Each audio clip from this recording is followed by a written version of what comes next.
देखो बच्चों, अब यहाँ पर एक और ट्रिग्नोमेट्री का एक बाहर का क्वेश्चन मैं ले रहा हूँ, और ये भी थोड़ा ट्रिकी है, आपको समझना पड़ेगा क्योंकि इस तरह के फॉर्मूले आपने पहले कभी यूज़ नहीं किए हैं। हालांकि आप देख रहे हो साइन पावर 4 थीटा है प्लस कॉस पावर 4 थीटा है equals to 1 minus 2 sine square cos square theta निकालना है। मतलब आपको LHS से RHS करना है। तो आप पहले सबसे पहले क्या लिखोगे, टेकिंग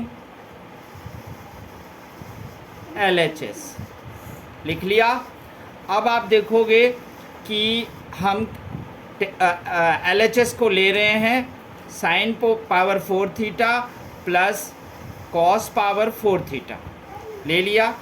अब आप लोगों ने बहुत सारे फॉर्मूले पढ़े होंगे, जैसे कि फॉर्मूला आपने पढ़ा है a प्लस बी का होल स्क्वायर इक्वल्स टू में a square plus 2ab plus B square. आपने ये भी देखा होगा कि a square minus B square equals to में a square a minus B और a प्लस बी, आपने ये भी पढ़ा है। लेकिन आपने ये नहीं पढ़ा है, आप यहाँ देखो हम इसमें यूजिंग कर रहे हैं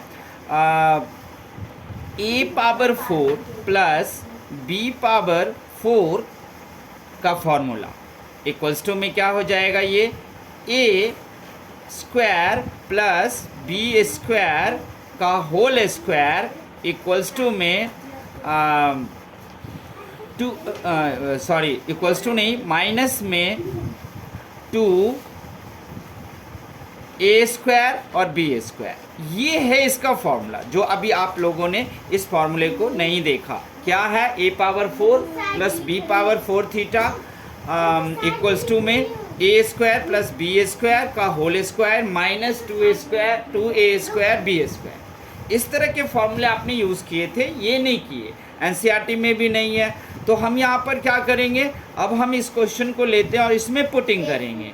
तो क्या हो जाएगा, sine square plus sine power 4 theta plus cos power 4 theta equals to sine square theta plus cos square theta का whole square minus 2 sine square theta into cos square theta.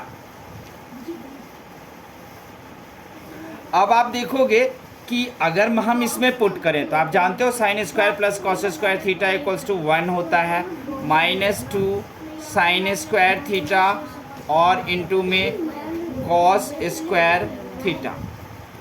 अब आपके पास 1 minus 2 sine square theta minus cos square theta, तो आपके पास LHS equals to RHS हो गया। अब आप लोगों ने देख लिया क्वेश्चन कैसा था, ये देख करके हमने बहुत सारे कोशिश किए। साइन स्क्वायर थीटा में हम यहाँ से खोल दें स्क्वायरिंग करके, 1 माइनस कॉस स्क्वायर में कोई आइडेंटिटी लगा दूँ, सब कुछ करके देखा लेकिन नहीं हुआ, क्योंकि 10th में आने तक आपने इस फॉर्मूले का कभी आपने कोई इस्तेमाल नहीं किया था। इस फॉर्मूले का इस्तेमाल आपने नहीं किया था जो कि आज आपने देखा, इन सब का किया। इस फॉर्मूले को सिर्फ लगाया और सीधा प्रूफ हो गया। हमें ज़्यादातर कोई आइडेंटिटी यहाँ सोचने की ज़रूरत नहीं पड़ी।